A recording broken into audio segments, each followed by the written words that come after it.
Alors voyons maintenant comment changer la taille de notre flotteur et surtout comment le positionner à l'endroit que l'on souhaite sur notre scène.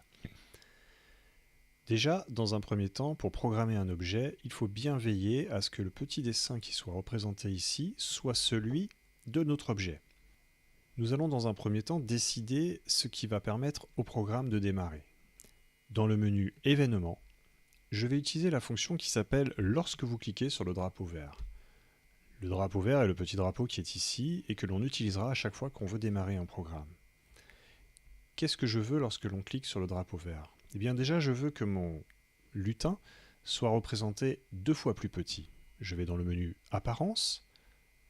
J'ai ici réglé la taille à 100%. Ici, on voit bien que c'est 100%. Je vais régler donc à 50%. Je valide.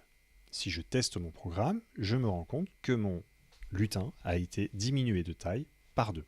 Maintenant, pour le positionner à l'endroit exact que je souhaite, je vais aller dans le menu Mouvement.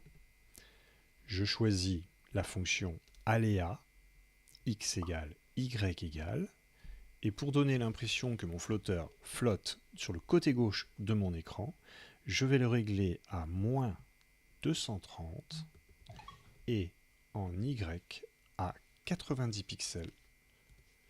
Je valide et je teste. C'est parfait. Mon flotteur est bien au bord gauche de mon écran, à la limite entre la mer et le ciel. Au passage, on peut observer une scène en cliquant sur ce bouton pour voir l'animation et voir son travail en grand.